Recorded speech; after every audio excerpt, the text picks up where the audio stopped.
இந்த நாளில் இந்த 2022னா கிட்டத்தட்ட 12 வருடங்கள் கடந்து வந்திருக்கா.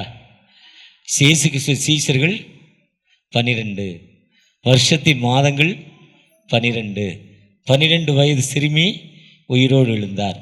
இந்த நாளில், இந்த திருச்சபை திறக்கப்பட்ட நாளில், திறக்கப்படுவதற்கு முந்தின நாளில் உங்களோடு இருப்பதில் ஆண்டவருக்கு நன்றி செலுத்துகிறேன். ஒரு விசை கூட இந்த அந்திரேயா டே, இயேசு கிறிஸ்துவை உலகத்திற்கு மேசியா என்று சொன்னவர் யார்? அந்திரேயா. யோவான் 1ஆம் அதிகாரத்தில் பேதுருட்ட போய், முதல் சீஷன் அந்திரேயா, பேதுருட்ட போய் சொல்கிறாரு, மேசியாவை கண்டோம். மேசியா யார்? இந்த உலகத்தின் விடிவெள்ளி, இந்த உலகத்தின் இரட்சகர், இந்த உலகத்தின் இரட்சகர், இந்த உலகத்தின் சேவியர் ஆஃப் த வேர்ல்டு, இந்த உலகத்தின் இரட்சகர், அவர் மீட்பர். அது அந்திரேயா தான் சொன்னார். அப்போஸ்தலர் 12ஆம் அதிகாரத்தில் சீஷர்கள் நசுக்கப்படுறாங்க. அந்த அடித்தாள முடியாமல் அவரோடு இந்த 11 சீஷர்களும் அங்கங்கே பிரிஞ்சு போயிடுறாங்க. 11 பேரில் யோவான் மட்டும்தான் மறிக்கலை. ஏன்னா அந்த யோவான் 21 கேட்குறாங்க, பேதுரு கேட்குறாங்க ஜீசஸ்ட, ஐயா என் ஆடுகளை மேய்ப்பாயா, என் ஆடுகளை மேய்ப்பாயான்னு என்னை கேட்குறீங்களே, இதோ உமக்கு பிரியமான சீஷன் யோவான் ஐயா இருக்காங்க, இவருடைய வேலை என்ன? ஜீசஸ் சொல்கிறாங்க, நான் வருகை மட்டும் அவன் இருக்க அவனுக்கு சித்தமானால் என்ன, இருக்கட்டுங்கிறார். அதனால தான் அவர் மட்டும் இரத்த சாட்சியாக மறிக்கல, 82 வயதில் மறித்ததாக சரித்திரம் சொல்லுது யோவான். மற்ற 11 சீஷர்கள் ஒருத்தர் நாண்டு கொண்டு செத்து போனார். 10 பேரும் இரத்த சாட்சி. அதில் அந்திரேயா எக்ஸ் வடிவத்தில் சிலுவையில் அடிக்கப்பட்டார். அப்படி 10 சீஷர்களும் உலகமெங்கு போனாங்க. தோமா இந்தியாவுக்கு வந்தாங்க, கோவா பட்டணத்தில் இறங்கினாங்க, கோழிக்கோடுங்கிற பட்டணத்தில் இறங்கினாங்க. கால்நடையாக நடந்து வந்து அவங்க கட்டின சர்ச்சு இன்றைக்கி நாகர்கோயிலில் இருக்குது, கல்கோயில். அதுக்கு நடையாக வந்து அவங்க சென்னையில் மறிக்கிறாங்க. அவங்க கல்லறை சென்னையில் இருக்குது. உலகத்தில் வேறு எங்கேயும் தோமா கல்லறை இல்லை. அதனால் தோமா சென்னைக்கு வந்தார் என்பது அடையாளம். அதே மாதிரி ஸ்காட்லாந்து போனவர் தான் அந்த யூரோப் கண்ட்ரிஸ் தானே, அதாவது இங்கிலாந்து, சுவிட்சர்லாந்து, ரோம், ஜெர்மன்லாம் யூரோப் கண்ட்ரிஸ்ன்னு சொல்லுவாங்க. அதில் ஸ்காட்லாந்து, அயர்லாந்துலாம் ஒரு பகுதி. ஸ்காட்லாந்துக்கு போனவர் தான் அந்திரேயா. அந்திரேயாவை எக்ஸ் வடிவ சிலுவையில் அடைகிறாங்க. அந்த சீஷன் மரித்த நாள் தான் நவம்பர் 30. அந்திரேயா பேரில் இருக்க சர்ச்சு, அந்த ஸ்காட்லாந்து மிஷன் எங்கெங்கே வேலை செஞ்சாங்களோ அந்த பகுதியில் விசேஷமாக இருக்கும். நாளைக்கு நம்முடைய அன்பு பேராயர் தூய அந்திரேயா சர்ச் செங்கல்பட்டு, அங்கே அந்திரேயா மிஷன் ஆண்டர்சன் வேலை செய்கிறாங்க. அங்கே பிஷப் காலையில் 7 மணி சர்வீஸ், பெரிய சர்ச்சு செங்கல்பட்டில் 4000 பேர் மெம்பர் அந்த சர்ச்சில் பேசுகிறாரு. அடுத்து சாயங்காலம் அரக்கோணத்தில் சென்ட்ரல் சர்ச்சில், அதுவும் அந்திரேயா மிஷன், அதுலேயும் பிஷப் பேசுகிறதா சொன்னாங்க. 2 சர்ச்சு. ஒருவேளை அந்த அந்திரேயா டே இல்லை, நீங்கள் நம்ம சர்ச்சு திறந்துருக்குறோம். ஆனால் நான் திறக்கிற அன்றைக்கி அது இந்த சம்பவம்லாம் எனக்கு தெரியாது. எதுக்கு அவங்க டேட் ஃபிக்ஸ் பண்ணாங்கன்னு தெரியாது. அன்றைக்கி நான் டிடிஎஸ்க்கு சும்மா விளையாட்டாக படிக்க போனேன். ஆர்டினேஷன் வாங்கன்னு போல, பைபிளை பற்றி தெரிஞ்சுக்கணும் போனேன். போன இடத்துல இவர் ஐயராக எனக்கு பழக்கமானார், பிஷப்பு. அதோடு அப்படியே வேலூர் பேராயத்துடைய அறிமுகம் கிடைச்சிது. அப்போ கெட்டி முடிக்கப்பட்டு திறக்கப்பட்டது 2012 நவம்பர் 30. என் டைரியில் அந்த டேட்டில் இங்கே பார்த்து இப்போ தெரிஞ்சுக்கிட்டேன். ஆனால் அந்த நாளில் ஒரு சர்ச்சை திறந்திருக்கிறப்போ தான் ஆண்டோடையக்கு நான் நன்றி செலுத்துகிறேன். ஒருவேளை நீங்கள் மிகவும் ஆண்டவரால் நேசிக்கப்பட்ட மக்கள். உங்களுடைய திருச்சபையுடைய நினைவு நாள் வர்றப்போ, நம்முடைய திருச்சபையுடைய நினைவு நாள் வர்றப்போ அது அந்திரேயா டே நீங்கள் என்ன பண்ணணும், வச்சுக்கணும். அதே மாதிரி இந்த சர்ச்சோட பெயர் எங்கள் அப்பா பேர்லேயே எழுதிட்டாங்க. நான் லேசாக சொன்னேன் பிஷப்ட, ராஜவேல் ஐயாட்ட, ஐயான்னு. அவர் சொல்கிற மாதிரி எழுதுப்பான்னாரு. உடனே சர்மா நித்யானந்தையா அழகாக அவர் நான் சொன்னதோட 100 மடங்கு டெவலப் பண்ணிட்டார். டிஎஸ் டேனியல் ராஜா சர்ச்சின்னு எழுதிட்டார். உண்மையாகவே இது பெருமிதம். அந்த பெருமிதத்துக்கு ஆண்டவருக்கு நன்றி செலுத்துகிறேன். இந்த நாளில் நாம் சிலுவையின் கொடியை ஏற்றிருக்கிறோம். கொடி ஏற்றுவது என்பது ஒரு சாதாரண காரியம் அல்ல. பறக்கட்டும் பறக்கட்டும் சிலுவையில் ஜெய கொடி, ஹல்லேலூயா.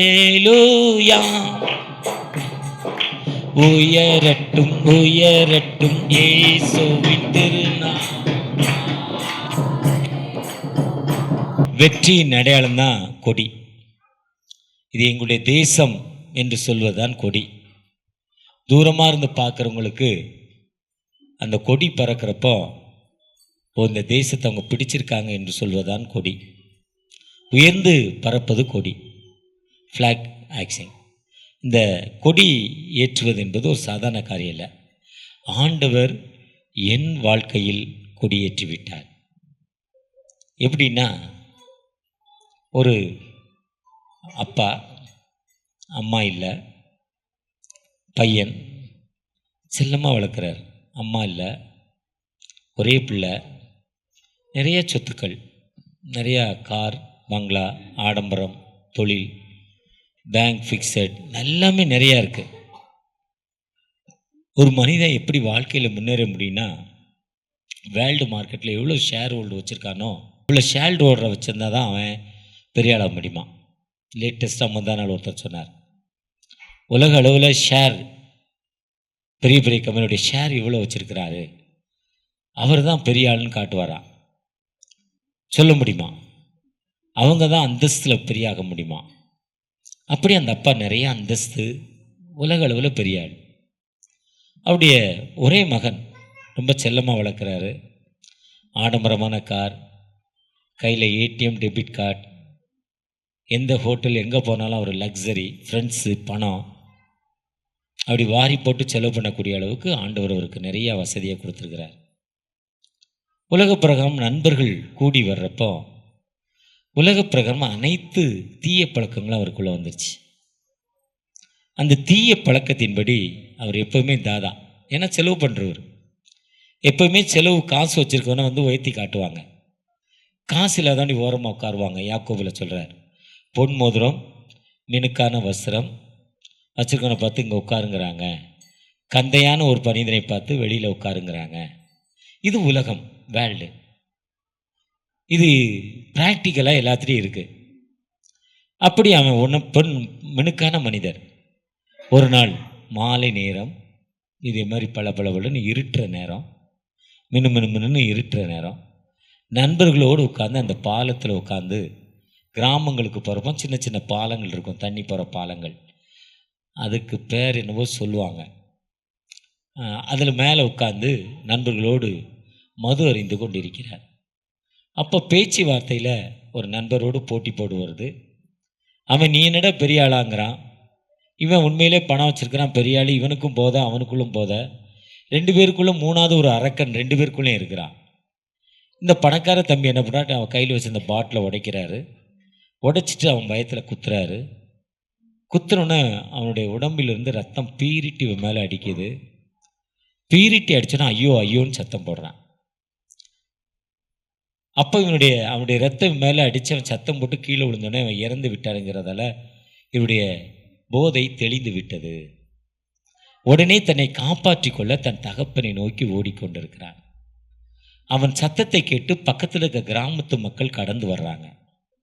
கடந்து வந்து ஐயோ யாரோ அவனை குத்திட்டாங்கன்னு அப்படியே பார்த்தா ஒருத்தன் ஓடுறான். அவன் தான் அவனை குத்திருக்கணும் நினச்சிக்கிட்டு அவனை விரட்டுறாங்க. கொஞ்ச தூரத்தில் ஒரு பெரிய பங்களா, அவங்க வீடு. போகிற வேகத்தில் வீட்டுக்குள்ளே போயிடுறான். அவங்க அப்பா முன்னால் ஹாலில் உட்காந்துருக்காங்க, உடம்புலலாம் ரத்தம். அன்னைக்கு அவன் போட்ட சட்டையும் அவங்க அப்பா போட்ட சட்டையும் ஒரே கலர், ஒரே ஜிப்பா, ஒரே கலர், ரெண்டும் மஞ்சள் கலர், இல்லை வெள்ளை கலர், இல்லை கிரீன். உடம்புலாம் ரத்தம், முகலாம் ரத்தம், சட்டைலாம். என்னடாங்கிறாரு. அவனை கொலை பண்ண இதில் இவனுக்கு ஆங்கிறான், ஒன்றும் சொல்ல தெரில. வேகமாக அவனை ரூம்குள்ளே கூப்பிட்டு போகிறாரு, கதவை போட்டுறாரு. அவன் போட்டிருக்க சட்டையை அவுத்து இவர் போட்டுக்கிறார், இவர் போட்ட சட்டையை அவுத்து அவனுக்கு போடுறார். மகனுக்கு போட்டுட்டு உட்கார வச்சுட்டு இங்கே இரு, நீ வெளியே வராதங்கிறாரு. ஒரு கூட்டம் விரட்டி கொண்டு வந்து கதவை தட்டுது. இந்த பையன் இங்கே தான் வந்தான். உடனே இவர் போய் நிற்கிறாரு. ரத்தம் போட்ட சட்டை, ரத்த வாசனை உடம்புல. என்னன்னா எதுக்குன்னா அவனை எனக்கு பிடிக்கல, குத்திட்டேன்னு இவர் சொல்கிறார் அப்பா. அவங்களுக்கு யாருன்னு தெரியாது. இவரை பிடித்து கொண்டு காவல் நிலையத்தில் ஒப்படைக்கிறாங்க. எஃப்ஐஆர் போடுறாங்க. கோர்ட்டு கேஸ் போகுது. கோர்ட்டு கேஸ் போட்டு அவருக்கு ஜட்ஜ்மெண்ட் ஹேங்கிங், தூக்கு தண்டனை கொடுத்துட்டாங்க. தூக்கு தண்டனை கைதி நிறைவேற்ற போகிறாங்க. அப்பா தூக்கில் தொங்க போகிறாரு. மகன் பார்க்குறான். அப்பா பரிவோடு பார்க்கிறார். மகன் சொல்கிறான், என்னுடைய பாவங்களுக்காக, என்னுடைய அக்கிரமங்களுக்காக உங்களை உயிரை கொடுத்துட்டீங்களப்பா. இது எந்த வகையிலப்பா நியாயம்? நீதி எந்த வகையில் நிற்கும்னு சொல்கிறான். இதே தான் இந்த உலகத்தின் இரட்சகர் ஏசாயா 9:6 சொல்கிறாரு, நமக்கு ஒரு பாலகன் பிறந்தார், நமக்கு ஒரு குமாரன் கொடுக்கப்பட்டார், கர்த்தத்துவம் தோளின் மேல் இருக்கும், அவர் நாமம் அதிசயமானவர், ஆலோசனை கர்த்தா, வல்லமையுள்ள தேவன், நித்திய பிதா, சமாதான பிரபு. திருவிலியத்தில் அமைதியின் அரசர் என்று சொல்லப்பட்டிருக்கு. ஒரு அமைதியின் அரசராய் என் வாழ்க்கையில் அமைதியை கொடுப்பதற்காக. அதுதான் லூக்கா 2ஆம் அதிகாரம் சொல்லப்படும். எல்லா மக்களுக்கும் மிகுந்த சந்தோஷத்தை உண்டாக்கும் நற்செய்தியை உண்டாக்கி சொல்கிறேன். Great joy to the nation. எல்லா மக்களுக்கும் மிகுந்த சந்தோஷத்தை கொடுக்கும் நற்செய்தி என்னன்னா, இதோ குழந்தை பிறந்திருக்க, அவர் என்னுடைய பாவங்களை ஏற்றுக்கொண்டு எனக்கு விடுதலை கொடுப்பதற்காக இந்த உலகத்தில் வந்தார். எனக்கு விடுதலை. எந்த மனிதன் பாவம் செய்த மனிதன் அவரை நோக்கி பார்க்கிறானோ, அதுக்கு ஜாதி வேண்டாம், மதம் வேண்டாம், படிப்பு வேண்டாம், கல்வி வேண்டாம், கலர் வேண்டாம், அந்தஸ்து வேண்டாம்.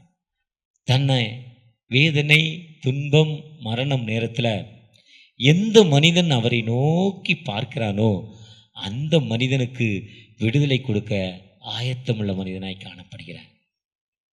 என்னை நோக்கி கூப்பிடுங்கிறார். கால் அப்பான்மைங்கிறார். ஆபத்தில் அவன் நோக்கி கூப்பிடுவார்கள்ங்கிறார். கர்த்தரையே தன் நம்பிக்கையாய் கொண்டிருக்கிற மனிதன் பாக்கியவான் சொல்றார். கர்த்தரை தன் நம்பிக்கையாய் சொல்கிற மக்கள் உயர்ந்த அடைக்கத்தில் வைக்கப்படுவாங்கிறாங்க. இந்த வசனம் எந்த விதத்திலும் மாற்று கருத்து இல்லை. யாரு உம்மோடு சித்தம்பா, உங்கள்கிட்ட ஒப்ப கொடுக்குறேன்பா.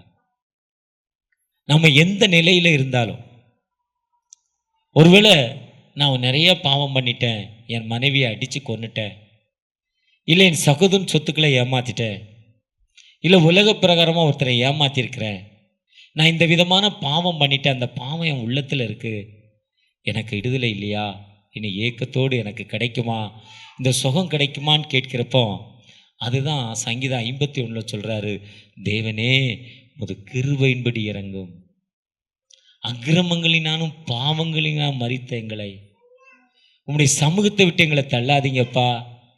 அழுகிறார்.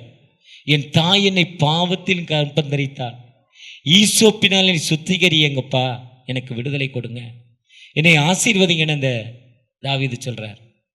அந்த 2 சாமுவேல் 12ஆம் அதிகாரத்துடைய பேசிக் தான் அது. அந்த 12 என்ன சொல்றாங்க, நாத்தான் போய் தாவீதுட்ட சொல்றப்ப, நீ தவறு பண்ணிட்டடா, நான் ராஜ்யபாரத்தை எடுத்துட்டேன், உன் அந்தஸ்தை எடுத்துட்டேன்னு சொல்றப்போ மனம் கசந்து அழுதுகிறார் தாவீது. அப்பா, சங்கீதம் 78-70 வாசிங்கன்னா, தம்முடைய தாசனாகிய தாவீதை தெரிந்து கொண்டு ஆட்டு தொழுவங்களில் எடுத்து தம்முடைய ஜனமாகிய இஸ்ரவேலை மேய்ப்பதற்கு அழைத்து வந்தார். சாதாரண மனிதனுக்கு வாழ்வு கொடுத்தீங்கப்பா, இதோ எனக்கு விடுதலை கொடுங்கன்னு அழுகிறப்போ, நீங்கள் எந்த நிலைமையில் இருந்தாலும், எந்த கஷ்டத்தில் இருந்தாலும், எந்த துன்பத்தில் இருந்தாலும், தகப்பனை நோக்கி பார்க்குறப்போ, தகப்பனே எனக்கு விடுதலை கொடுங்க, என்னை பிளஸ் பண்ணுங்கன்னு கேட்கிறப்போ, இந்த 12 ஆண்டுகள் கடந்து வந்த இந்த திருச்சபை, தானியேல் திருச்சபையிலிருந்து தானியேல் எப்படி ஆண்டவரை நோக்கி ஜெபித்தாரோ, அந்த வானத்தின் மேலத்தின் மேல் வீட்டறையில் பலகணிகள் திறந்திருக்க தன் எருசலேம் நோக்கி ஜெபித்தாரோ, ஜெபித்த பொழுது ஒரு பெரிய விடுதலை. என்ன விடுதலைனா, தரியு ராஜா வந்து கேட்கிறாரு, தானியேலே, நீ ஆராதிக்கிற தகப்பனை தப்பிவிக்க வல்லவராய் இருந்தாரா? ராத்திரிலாம் சாப்பிடல ஒரு ராஜா, ஒரு மனுஷனுக்காக உணவு எடுக்கல, பாஸ்டிங் இருக்கிறார், அழுகிறாரு. ஒரு நல்ல மனுஷனை பிடிச்சி சிங்கத்தின் கெபியில போட்டு வந்துட்டமேன்னு அழுகிறார். காலைல 3:30 மணிக்கு வந்து கூப்பிடுறாரு, தானியேலே, தானியேலே. ஆமா ராஜாவே, நீர் என்று வாழ்க, நான் உமக்கு முன்பாக நீதிகேடு செய்ததில்லை, என் தேவனுக்கு முன்பாக உத்தமனாக இருந்தேன், அதனால் என்னை பாதுகாத்தார்னு சொல்கிறார்ல. அந்த தானியேல் திருச்சபையிலிருந்து நீங்கள் எந்த நிலைமையில் வந்தாலும் உங்களுக்கு ஒரு விடுதலை கொடுக்க ஆயத்தமுள்ள தகப்பனாய் காணப்படுகிறார். வெற்றியின் கொடியை ஏற்றிருக்கோம். இந்த வாழ்க்கையில் எனக்கு வெற்றியின் கொடி, வெற்றியின் வாழ்வு வந்திருக்கான்னு நீங்கள் ஆண்டவரை நோக்கி பார்க்கிறப்போ, ஒருவேளை இந்த சித்தூர் ஆந்திரா மாநிலத்தில் சித்தூர் மாவட்டத்தில் குட்லமஞ்சி கஞ்சி இந்த கிராமத்தில் ஆண்டவரும் கூடிய விண்ணப்பத்தை கேட்டு இன்று ஒரு விடுதலை கொடுப்பதற்கு எனக்கு வயது 64 முடிந்து 65 ஆரம்பிக்க போதா, ஆரம்பிச்சுட்டா தெரியல. என்னுடைய டேட் ஆஃப் பர்த் எனக்கு சரியாக தெரியாது. ஏன்னா ஞானஸ்தானத்தில் 5/9/1960 இருக்கும். அதுவும் 2016 தான் அந்த டேட்டு எனக்கு தெரியும். ஏன்னா எனக்கு ஆர்டினேஷன் வாங்குவதற்கு தென்னிந்திய திருச்சபை திருநெல்வேலி திருமணத்தில் ஞானஸ்தான சர்டிஃபிகேட் கேட்டாங்க, கன்ஃபர்மேஷன் சர்டிஃபிகேட் கேட்டாங்க. ஞானஸ்தான சர்டிஃபிகேட் எங்கே இருக்குன்னு தெரியாது.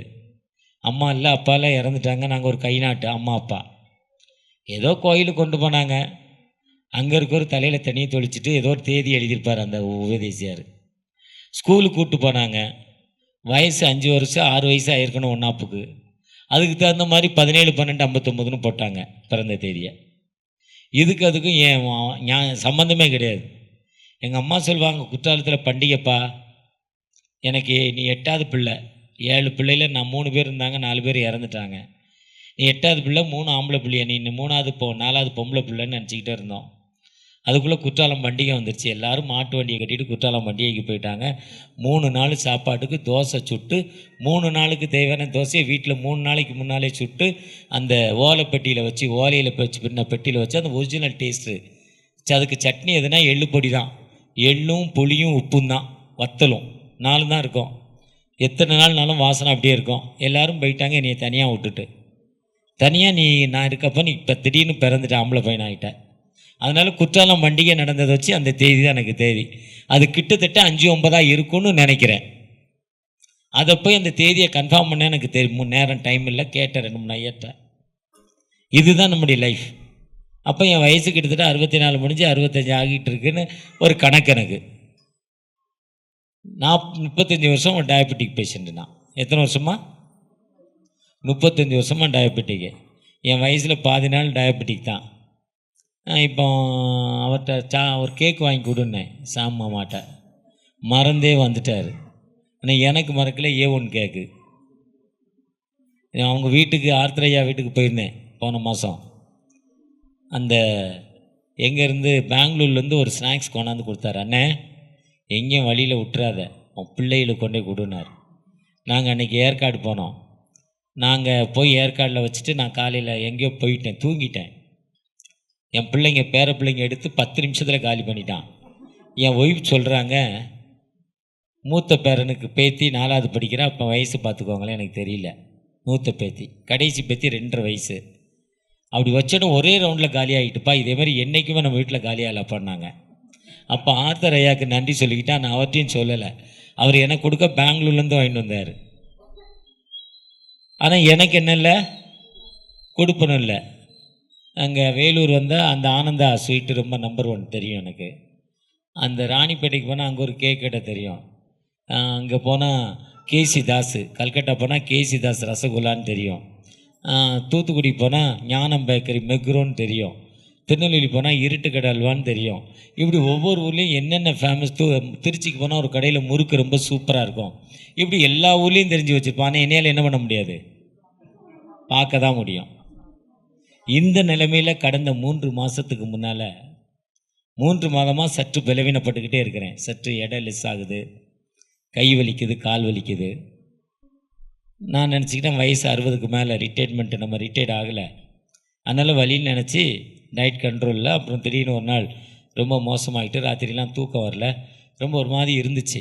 காலையில் எழுந்து வேகமாக போய் சுகர் செக் பண்ணால் சுகர் டெய்லி 400க்கு மேலே ஆவரேஜ் ப்ளட்டில் இருந்துக்கிட்டே இருந்திருக்கு. அப்புறம் அதை சரி பண்ண போராடினேன். ஒரு மாதம் டயட் கண்ட்ரோலில் இருந்தேன். 2 மாதம் அது செட் ஆகலை. மாத்திரை மருந்து எடுத்தேன், சரியாச்சு. கண்ணில் கொஞ்சம் ப்ராப்ளம் பண்ணிக்கிட்டே இருந்தது. பார்வைக்கு லேசாக குறையிற மாதிரி தண்ணி வடிஞ்சிக்கிட்டே இருந்தது. 2 வருஷம் ஆச்சு. கண்ணை செக் பண்ண போனேன். ஒரு டாக்டர்கிட்ட போனேன். அவங்க இந்த மாருதி கார் வாங்க போனால் முதல் மாடல் 4 லட்ச ரூபான்னுவாங்க. அதே மாடல் டாப்லேருந்து 8 லட்ச ரூபான்னுவாங்க. அதே டோரு தான், அதே இன்ஜின் தான். அதேமாரி கேட்ராக்ட் பண்ணி லென்ஸ் வைக்கிறதுக்கு அந்த அம்மா 30,000 ரூபா ஆரம்பித்து 1 லட்ச ரூபா. இப்போது ஒரே லென்ஸை இப்படி பண்ணணும் அப்படி பண்ணி தான் டுபோக்கர் வேலை பார்த்துருச்சுன்னு நினச்சிக்கிட்டு போயிட்டேன். இன்னொரு டாக்டர்கிட்ட போய் கேட்டேன், அவர் அப்படி மேலே கீழே பார்த்துட்டு ஒரு வைட்டமின் டேப்லெட் கொடுத்து 6 மாதம் சாப்பிட்டு வான்ட்டார். அவர் ஆப்ரேஷன் பற்றி பேசலை. அப்போ அந்த அம்மா சொன்னதும் இவர் சொன்னதும் ஏதோ வித்தியாசம் இருக்குது, கண்ணில் ஏதோ ப்ராப்ளம் இருக்குது, இவர் விஷயத்தை சொல்லலை. விஷயத்தை சொல்லாமல் 6 மாதம் கழித்து இருந்தால் பார்த்துக்கலாம் போயாங்கிற மாதிரி இவர் சொல்கிறார். அவர் சொன்ன ஸ்டைல் அப்படி இருந்துச்சு. நல்ல height weight colour super colour. அந்த டாக்டர் அப்படி என்னை பார்த்துட்டு அப்படி சொன்னார். அப்புறம் 3வது என்னுடைய ரெகுலராக டெஸ்ட் பண்ணுற ஒரு டாக்டர்கிட்ட போனேன். ஒரு 7 டாக்டர்கிட்ட போனேன், தனியாக இருப்பார். அவர் எல்லாத்தையும் செக் பண்ணிவிட்டு எப்போவுமே பயம் காட்ட மாட்டார்.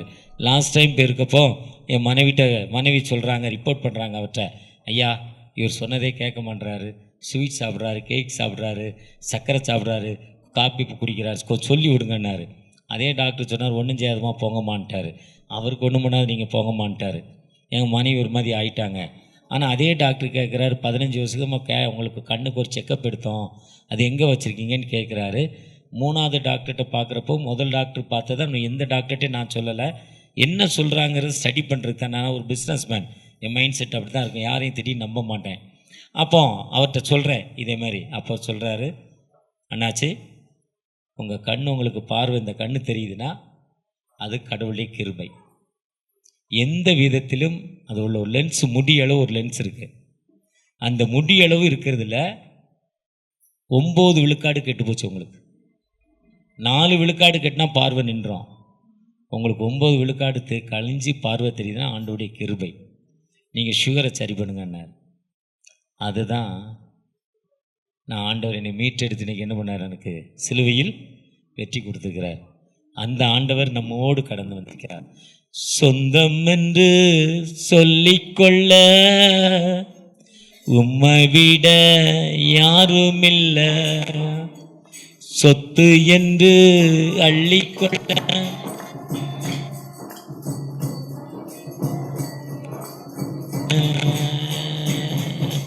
இயேசுவே இயேசுவே எல்லாம் இயேசுவே, உம் கிருபையினால் நான் பிழைத்து கொண்டே, உம் பாசத்தினால் நான் திகைத்து போனேன், உம் கிருபையினால் நான் பிழைத்து கொண்டேன், உம் பாசத்தினால் நான் திகைத்து போனேன், நான் திகைத்து போனேன், நான் திகைத்து போனேன். ஆண்டவர் எப்பவுமே நல்லவர். அவர் ஒரு காரியத்தை செய்கிறாருன்னா அவர் நம்ம எப்படி இருக்கிறோம், நம்ம எப்படி இருக்கிறோம்னு ஆண்டவர்கிட்ட கேட்டுக்கொண்டே இருக்கணும். எனக்கு என்னப்பா காரணம்? ஏன்னா கடவுளுடைய சித்தம் நான் எவ்வளோ நாள் இருக்க போகிறேன்னு அவருக்கு மட்டும்தான் தெரியும். நான் இருக்கிற மெடிசன் எனக்கு வாழ்வு கொடுக்காது, நான் உயிரோடு வாழணுங்கிற முயற்சி எனக்கு வாழ்வு கொடுக்காது. இப்போ வர்றப்போ ஒரு சூப்பர் டீ வாங்கி கொடுத்தாரு சாம். காலையில் வாணியம்பாடியில் ஒரு டீ வாங்கி கொடுத்தாரு. ஒரு சின்ன கடை தான், இதுவரையும் லைஃப்பில் அப்படி ஒரு டீ குடிக்கல. கொஞ்சம் அழுக்கு கடையாக இருந்தது, ஆனால் நல்லா இருந்தது டீ. இதே மாதிரி இப்போ வர்றப்போ அங்கேயும் சொல்லிட்டார், வேலூரில் காட்பாடியில் ஆவின் சூப்பர் டீ, ரொம்ப சிறப்பான டீ. நான் ஒரு உணவு பிரியங்கிறத பதிவு பண்ணுறதுக்கு சொல்கிறேன். கடந்து போகிறது என்னைய ரோடை விட்டு கடந்து போகிற பாதுகாக்க அண்ணன் கூட வர்றார். அவர் சொல்கிறார், உங்களை பாதுகாக்க தான் வந்தேங்கிறார். எனக்கு மனசில் ரொம்ப சிரிப்பு, சொல்ல முடியல. ஏன்னா என் கூட யார் இருக்கா? அவர் என்ன சொல்கிறார், முன்னே விட்டு என் சமூகம் உனக்கு முன்னால் போகுது, நீ அதனால என்ன பண்ணக்கூடாது, என்னோடு கடந்து வா. நம்ம ஆண்டவர்கிட்ட தன்னை எப்படின்னா, ஒரு அதிகாரி கடந்த நாளில் சொல்கிறார், ஒரு நாள் அவர் லைசன்ஸ் எடுத்து பார்த்தாரா, அவர் லைசன்ஸ் எக்ஸ்பைரி ஆகிட்டான். அவர் லைசன்ஸ் எக்ஸ்பைரி ஆகிட்டு அப்போ நினச்சாரா, என் லைசன்ஸ் எக்ஸ்பைரி ஆகிட்டு எத்தனை பேருக்கு காமெடி பார்த்தீங்கன்னா, இந்த வாட்ஸ்அப்பில் அந்த 30 செகண்ட் ப்ரோக்ராம் ஒன்று இருக்குது, நிறைய காமெடி வரும். நம்ம லைசன்ஸை நம்ம தப்பாக வச்சுட்டு ஒருத்தனை கேஸ் போடுறோமே நியாயமான்னு நினச்சாராம். உடனே அவர் பேரில் ஒரு சார்ஜ் ஷீட் எழுதினாராம், கோர்ட்டில் கொண்டு போய் கொடுத்தாராம். ஜட்ஜி ஒரு தண்டனை கொடுத்தாராம். அந்த தண்டனையை கொடுக்குறப்போ அவர் ஒப்புக்கொண்டதுக்கு ஃபைன் கட்டினாராம்.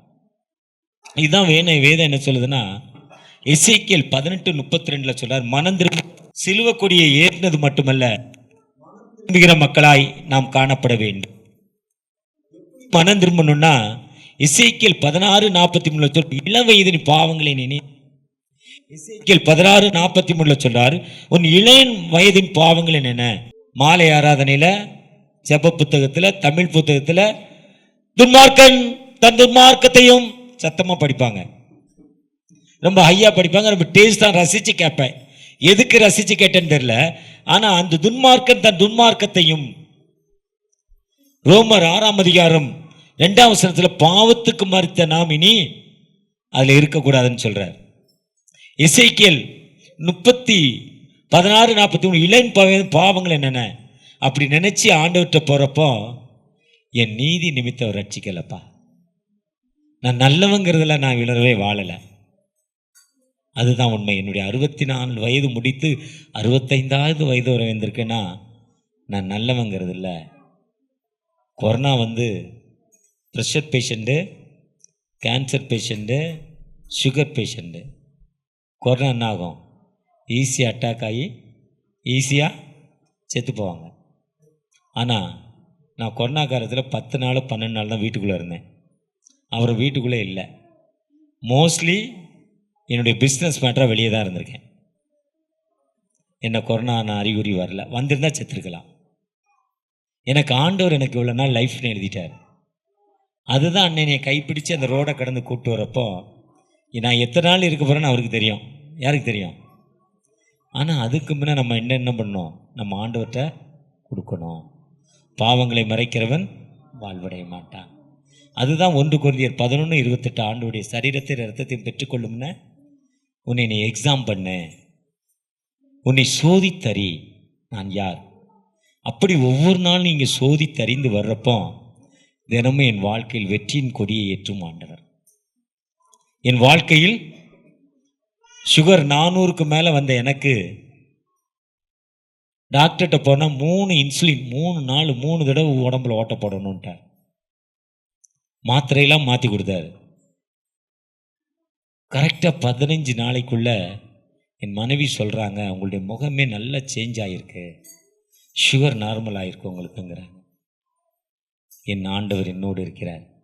என் பாவங்களை நினைக்கல, என் அக்கிரமங்களை நினைக்கல, எனக்காக என்னோட அநேகர பாவங்களை சுமந்து தீர்க்கும்படி, அநேகரை மீட்கும் பொருளாக, எல்லா மக்களும் ரட்சிக்கப்படுவதற்காக வானத்தை மேம்படைத்த ஆண்டவர் தன்னுடைய சொந்த குமாரனை இந்த உலகத்திற்கு அனுப்பினார்.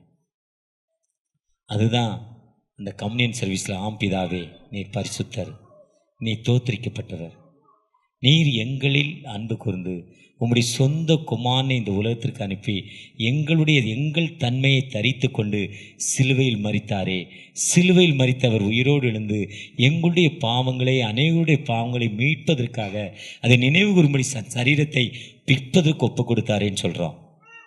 என்னைக்கு நம்ம நினச்சி ஆண்டவர்கிட்ட நீங்கள் ஒப்பு கொடுக்குறப்போ இந்த வெற்றியின் கொடி என் வாழ்க்கையில் எப்போவுமே பறந்து கொண்டு இருக்கும். எந்த மனிதன், உங்களுக்கு என்ன வியாதி, என்ன பிரச்சனை, உங்களுக்கு தைராய்டுங்கிற ஒரு பிரச்சனை இருக்கலாம், கேன்சருங்கிற ஒரு பிரச்சனை இருக்கலாம், இல்லை மறதிங்கிற ஒரு பிரச்சனை இருக்கலாம், மென்டல் அப்செட்டுங்கிற ஒரு பிரச்சனை இருக்கலாம். எப்போ எங்கள் அம்மா மேலே கோவம் வருது, எப்போ எங்கள் புருஷன் மேலே கோவம் வருது, எப்போ என் சொந்தங்கள் மேலே எனக்கு கோவம் வருதுன்னு எனக்கு தெரியல, என்னுடைய மென்டல் அப்செட் ஆகிருக்குன்னு நீங்கள் ஏக்கத்தோடு உட்கார்ந்துருக்கலாம். எப்படிப்பட்ட ஏக்கத்தோடு இருந்தாலும் ஆண்டவரை நோக்கி பார்க்குறப்போ, நான் குடிக்கக்கூடாதுன்னு நினைக்கிறேன், ஆனால் கையில் காசு வந்தனே, எங்கே ஒயின் ஷாப் இருக்குது, எங்கே சாராயம் இருக்குது, எங்கே கஞ்சா இருக்குன்னு நான் தேட சொல்லுது. என் வாழ்க்கை அப்படி ஓடிக்கொண்டே இருக்கு. நான் குடிப்பதால என் மனைவி பசி பட்னி, நல்ல சேலை இல்லை, என் பிள்ளைகள் நல்ல நிலைமையில் இல்லை, ஆனால் எனக்கு குடியை மறக்க முடியல. நீ ஏக்கத்தோடு உட்கார்ந்து இருக்கிற, அந்த குடியினால் உனக்கு விடுதலை இல்லை, உனக்கு சிகரெட்னால உனக்கு விடுதலை இல்லை. உன்னை உருவாக்கிற தகப்பனை நோக்கி, தகப்பனே நான் இனி சிகரெட் குடிக்கக்கூடாதுன்னு நினை, இயேசுவை ஏற்றுக்கொள். லூக்கா 11ஆம் அதிகாரத்தில், மத்தேயு 11, லூக்கா 12ஆம் அதிகாரத்தில் அந்த இரட்சகர், அந்த ஆவி நமக்குள்ள வர்றப்போ அந்த ஞாபகங்கள் நம்ம விட்டு கடந்து போய் ஒரு விடுதலை கொடுக்குமா ஆண்டவர் அந்த விடுதலை இன்று நமக்கு தந்து அந்த வெற்றியின் கொடியை நமக்கு நம்முடைய வாழ்வில் ஏற்றும் ஆண்டவராய் அந்த அடையாளம் தான் அந்த வெற்றியின் கொடி. அந்த வெற்றியின் கொடியை நமக்கு கொடுக்கும் ஆண்டவர் நம்மோடு கடந்து வந்திருக்கிறார். எந்த மனிதன் தன்னை நோக்கி பார்க்கிறானோ, ஒரு அன்பு சகோதரர் எனக்கு நான் டிட்டர்ஜென்ட் சோப்பு போடுறோம் அது தயார் பண்ண சொல்லி கொடுத்தார். எனக்கு பெருங்காயம் போடுவதற்கு சொல்லி கொடுத்தார், தயார் பண்ணுவதற்கு. திறமையானவர். வீட்டில் போனால் சாப்பிட்றதுக்கு தட்டு இருக்காத, சில்வர் தட்டு கொண்டே கடையில் கொடுத்தா 2 ரூபா தட்டு 50 காசு கொடுப்பான். அலுமினிய தட்டு பேர்த்தம்பளம் கொடுத்துருவான். படுக்க பாய் இருக்காது. திறமையானவர். அடுத்தவன் காசு கையில் ஒரு சிகரெட்டு, மேல் பாக்கெட்டில் ஒரு சிகரெட்டு, கீழ் பாக்கெட்டில் ஒரு சிகரெட்டு, 2 கோட்ரு அடுத்தவன் காசில் சாப்பிடுவார். இல்லைன்னா வயிற்றில் ஈரத்துணியை போட்டு படுத்துக்குவார். ஆனால் ஒரு நாள் ரட்சகரை பற்றி தெரிந்த பொழுது 70 வயசுக்கு அப்புறம், 80 வயசில் இறந்தார். 70 வயசுக்கு அப்புறம் குடியை விட்டுட்டார், சிகரெட்டை விட்டுட்டார், ஏமாத்துறதை விட்டுட்டார், மனிதனாக மாறிவிட்டார். என்னைக்கு இயேசுங்கிற நண்பரை ஏற்று ஆலயத்துக்குள்ளே வந்தாரோ மனிதனாக மாறிவிட்டார். இன்றைக்கி அந்த பிள்ளைகளுக்கு அந்தலேருந்து வாடகை மாதம் 30,000 ரூபா. 70 வயசுக்கு அப்புறம் வாடகை 30,000 ரூபா ஓரளவுக்கு சம்பாரிச்சு வச்சிட்டார் 10 வருஷத்தில். அவர் லைஃப் ஃபுல்லாங்க இருந்தால் எந்த அளவுக்கு முன்னேறிக்கலாம். என்னைக்கு நம்ம நினச்சி இதை உடனும் நினச்சாதான் என்ன பண்ண முடியும்? அதான் மனம் திரும்புங்கள் அப்பொழுது பிழைப்பீர்கள், மனம் திரும்புங்கள் ரட்சிக்கப்படுவீர்கள். எவன் மனம் திரும்புகிறானோ அவனுக்கு விடுதலை கொடுக்கும் ஆண்டவர். உன் துர்க்குணத்தை விட்டு மனம் திரும்ப, அப்போஸ்தலர் 8:22 சொல்றார். நம்ம என்னைக்கு திரும்புகிறோமோ அன்னைக்கு தான் இந்த கொடி என் வாழ்க்கையில் வரும். அந்த அற்புதமான வாழ்வுல தகப்பனே எங்களுக்கு விடுதலை கொடுங்கன்னு அவன் நோக்கி பாருமாமா.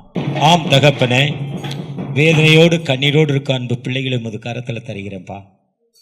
வெற்றியின் கொடி நாங்கள் வெளியே பறக்க விட்டுருக்கோம்ப்பா. என் வாழ்க்கையில் வெற்றி இல்லை. நான் ஒரு அமைதி இல்லாத நிலைமையில் போட்டிருந்த நகையும் அடகு வச்சுட்டு இன்றைக்கி கவரி நகையில் உலகை ஏமாற்றி கொண்டிருக்கணும் சகோதரி ஜெபித்து கொண்டிருக்காங்கப்பா. அந்த மகளுக்காக, அந்த மகளுடைய விடுதலைக்காக ஜெபிக்கிறேன்ப்பா. கணவரோடு நல்ல உறவு இல்லை, பிள்ளைகளோடு நல்ல உறவு இல்லை, ஒரு கோபம்னால என் வாழ்க்கை நல்லா சூனியமாய் மாறிட்டுன்னு ஜெபிக்கிற அன்பு மகளுக்காகப்பா. ஒரு விசை கூட திருமணம் நடந்து பல ஆண்டுகள் ஆச்சு, குழந்தை பாக்கியம் இல்லை, வேதனையோடு இருக்கிறேன். ஜெபிக்கிற அந்த அன்பு பிள்ளைகளுக்காக தகப்பன, இந்த திருச்சபை திறந்து 12 ஆண்டுகள் ஆயிருக்கு. விடுதலை இல்லாத வாழ்வில் இருக்கிறோம். உங்களுடைய பிரச்சனை இறங்கட்டும் தகப்பனே, விடுதலை இறங்கட்டும், பாதுகாக்கிற கரம் இறங்கட்டும். ஒரு விசை கூட ப்ளஸ் பண்ணுங்க. டேனியல் திருச்சபைக்காக, தொடர்ச்சியாக இந்த குட்லமஞ்சி கிராமத்திற்காக, கிராமத்து பஞ்சாயத்துக்காக, திருச்சபையின் மணியக்காரருக்காக, திருச்சபையின் மூப்பருக்காக, திருச்சபையுடைய கேட்டகிஸ்டுக்காக, திருச்சபையுடைய மிஷனரி குடும்பங்களுக்காக, திருச்சபையுடைய ஆயர் குடும்பங்களுக்காக, திருச்சபையுடைய பேராயர் குடும்பங்களுக்காக, எங்களுடைய பேராயத்திலுக்கு ஆயர்களுக்காக ஜெபிக்கிறோம். இந்த பண்டிகை காலங்கள் நல்ல சுகத்தை தாங்க, பலத்தை தாங்க. ஒருவோடு உடைய பிரச்சனை இறங்கட்டும். இந்த திருச்சபையின் ஆயர் குடும்பங்களை ஆசிர்வதிங்க. மணியக்காரர் குடும்பங்களப்பா, திருச்சபையுடைய மூத்த மக்கள் ஒவ்வொருவரோடும் உடைய கிருபை இறங்கட்டும். வழி நடத்திட்டோம். மீட்பர் இயேசு மூலம் ஜெபம் கேளும் அன்பின் தகப்பனே, ஆமென். அறுவடை மிகுதியாலோ இல்லை, அன்பரின் கதற